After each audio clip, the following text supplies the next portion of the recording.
Hello વિદ્યાર્થી મિત્રો, હું જનક માદડ આપણી વિડીયો લેક્ચર સિરીઝમાં દરેક વિદ્યાર્થીનું સ્વાગત કરું છું.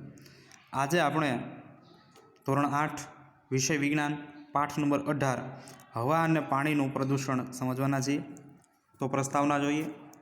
પહેલી અને બુઝો બંને એ સમાચાર સાંભળવા ખૂબ જ ઉત્સુક હતા કે તાજમહેલ એ દુનિયાની 7મી અજાયબીઓમાં સામેલ છે, પરંતુ તેઓએ જાણીને નિરાશ થયા કે આ સફેદ આરસના સ્મારક તાજની સુંદરતા તેની આજુબાજુના વિસ્તારના હવાના પ્રદૂષણને લીધે જોખમમાં છે. હવા અને વાયુના પ્રદૂષણ સામે લડવા માટે કશુંક થઈ શકે કે નહીં તે જાણવા તે બંને આતુર હતા. આપણે જાણીએ છીએ કે આપણું પર્યાવરણ અગાઉ હતું એવું રહ્યું નથી. આપણા વડીલો તેમના સમયમાં જોવા મળતા ભૂરા આકાશ, સ્વચ્છ પાણી અને તાજી હવાની વાતો કરતા હોય છે. સમાચારોમાં પણ નિયમિત રીતે પર્યાવરણની ઘટતી જતી ગુણવત્તાના અહેવાલ આવતા હોય છે. આપણે આપણી જિંદગીમાં પણ જાતે જ હવા તથા પાણીની ઘટતી જતી ગુણવત્તાનો અનુભવ કરીએ છીએ. ઉદાહરણ તરીકે, શ્વાસના રોગથી પીડાતા લોકોની સંખ્યા સતત વધી રહી છે. એ કલ્પના કરતાં જ ધ્રુજારી છૂટી જાય છે. શુદ્ધ હવા તથા પાણી સંપૂર્ણ રીતે ઉપલબ્ધ જ નહીં હોય. બરાબર. અગાઉના ધોરણમાં તમે હવા તથા પાણીના મહત્ત્વ વિશે શીખી ગયા છો. આ પ્રકરણમાં આપણે આજુબાજુમાં થતા નુકસાનકારક ફેરફારો તથા આપણા જીવન પર તેની અસરો વિશે ભણીશું. પહેલો ટોપિક આપણે જોઈએ, હવાનું પ્રદૂષણ. તો જોઈએ કે ખોરાક વગર આપણે થોડો સમય ટકી શકીએ છીએ, પરંતુ હવા વિના આપણે થોડી મિનિટ પણ ટકી શકતા નથી. આ સાદી વાસ્તવિકતા આપણને શુદ્ધ હવાનું આપણા માટેનું મહત્ત્વ સમજાવે છે. તમે જાણો છો કે હવા એ વાયુઓનું મિશ્રણ છે. આ મિશ્રણમાં કદના પ્રમાણમાં 78% નાઇટ્રોજન અને 21% ઓક્સિજન હોય છે. ખૂબ ઓછા પ્રમાણમાં carbon dioxide, argon, methane, ozone અને પાણીની વરાળ પણ રહેલા હોય છે. એટલે આપણને ખબર છે કે ભાઈ હવાનું પ્રદૂષણ છે, બરાબર છે. એમાં હવે આપણને ખબર છે કે આપણે જમ્યા વગર થોડોક સમય રહી શકીએ છીએ, પણ હવા લીધા વગર થોડી મિનિટ પણ આપણે રહી શકતા નથી. વાસ્તવિકતા એ છે કે શુદ્ધ હવાનું મિશ્રણ શુદ્ધ હવા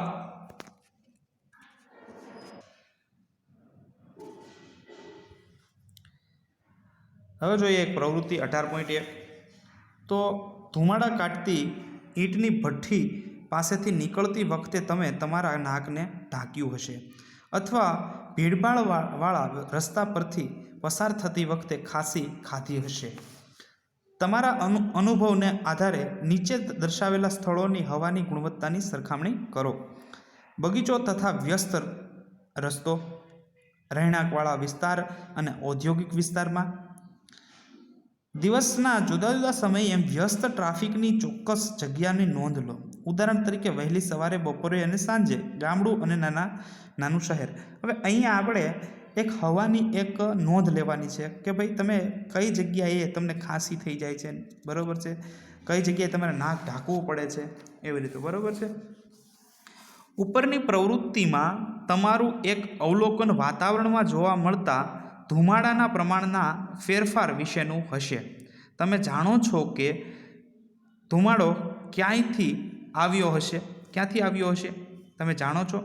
આવા પદાર્થોનો વાતાવરણમાં ઉમેરો થવાથી તેમાં પરિવર્તન આવે છે. જ્યારે હવા આવા અનિચ્છનીય પદાર્થોથી દૂષિત થાય છે અને સજીવ તથા નિર્જીવ બંનેને પર નુકસાનકારક અસર કરે છે, ત્યારે તેને હવાનું પ્રદૂષણ કહેવાય છે. હવાનું પ્રદૂષણ એટલે શું? તો હવાનું પ્રદૂષણ એટલે કે ધુમાડો જે છે, બરાબર છે, પછી માનવીય પ્રવૃત્તિ છે, એના હિસાબે હવા છે આપણી દૂષિત બને છે, કે જેનાથી સજીવ અને નિર્જીવને નુકસાન થાય છે, એને હવાનું પ્રદૂષણ કહેવાય છે. હવે જોઈએ હવા કઈ રીતે પ્રદૂષિત થાય છે. જે પદાર્થો હવાને પ્રદૂષિત કરે છે તેને વાયુ પ્રદૂષકો કહે છે. જે પદાર્થ છે એ હવાને પ્રદૂષિત કરે એને કેવું કહેવાય? વાયુ પ્રદૂષકો કહેવાય છે. કેટલીક વાર આવા પદાર્થો કુદરતી સ્ત્રોતમાંથી, જેવા કે જંગલની આગ કે જ્વાળામુખી ના ફાટવાથી આવે છે। અમુક માનવીય પ્રવૃત્તિ એટલે કે માનવ પ્રવૃત્તિઓ દ્વારા વાતાવરણમાં પ્રદૂષકો ઉમેરાય છે। વાયુ પ્રદૂષકોના સ્ત્રોતોમાં કારખાના, વિદ્યુત મથકો, વાહનોના ધુમાડા, બળતણના લાકડા તથા છાણાના દહનનો સમાવેશ થાય છે। તો હવા કઈ રીતે પ્રદૂષિત થાય છે? તો હવા છે એ માનવીય પ્રવૃત્તિઓ, કારખાનાઓ, અમુક કુદરતી રીતે જોઈએ તો જંગલની આગ, જ્વાળામુખીને ફાટવા, આવી બધી જે ઘટનાઓ છે એના દ્વારા હવા હોય છે એ પ્રદૂષિત થાય છે। હવાના પ્રદૂષણથી શ્વાસની ઘણી બધી સમસ્યાઓ સર્જાય છે। ચાલો પ્રદૂષિત હવામાં રહેલા પદાર્થો કે પ્રદૂષકોને શોધી કાઢીએ। શું તમે નોંધ્યું છે કે આપણા શહેરોમાં વાહનોની સંખ્યા કેટલી ઝડપે વધી રહી છે?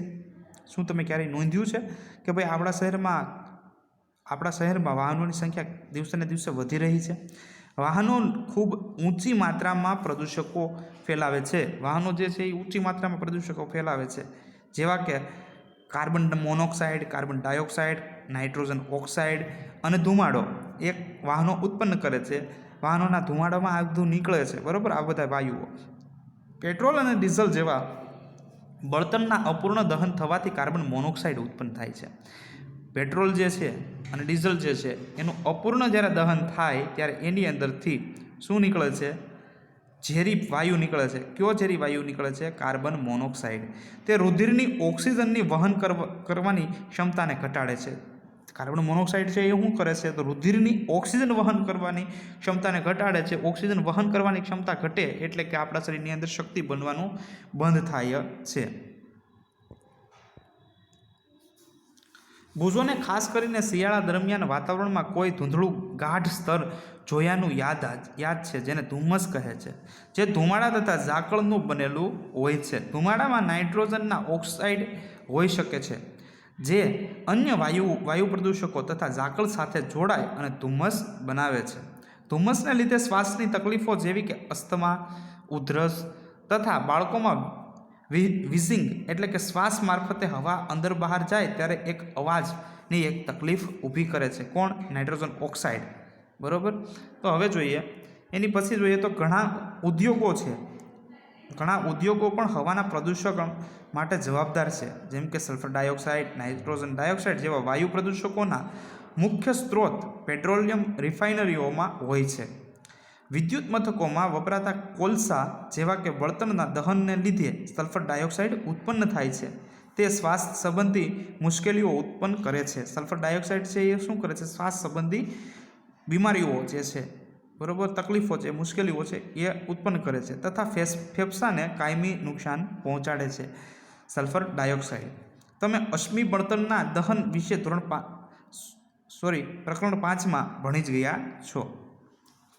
હવે એ સિવાય જોઈએ તો રેફ્રિજરેટર, એર કન્ડિશન તથા એરોસોલ સ્પ્રેમાં વપરાતા ક્લોરોફ્લોરોકાર્બન CFCs પણ અન્ય એક પ્રકારનું પ્રદૂષક છે।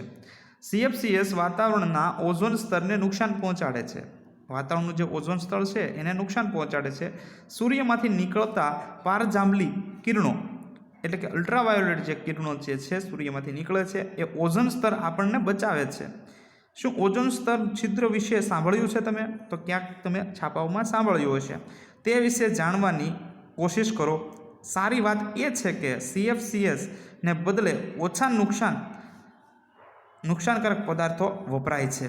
એટલે કે CFCs જે છે એ જે સૂર્યમાંથી નીકળતા પારજાંબલી કિરણો જે છે એનું આપણને રક્ષણ કરે છે ઓઝોન વાયુ। આ ઓઝોન વાયુના સ્તરમાં ગાબડું પાડે છે CFCs, બરાબર, એટલે આપણા માટે નુકસાનકારક છે, જે વપરાય છે રેફ્રિજરેટર, એર કન્ડિશન અને એરોસોલ સ્પ્રેમાં વપરાય છે, બરાબર છે।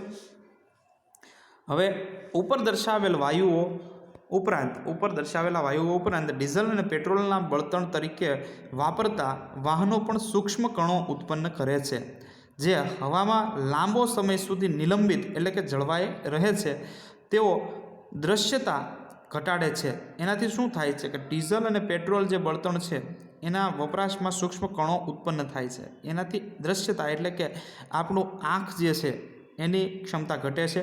જ્યારે તે શ્વાસમાં જાય છે ત્યારે તે રોગ પેદા કરે છે. સ્ટીલની બનાવટમાં તથા ખાણ ઉદ્યોગમાં પણ આવા કણો ઉત્પન્ન થાય છે જે નાના નાના હોય છે.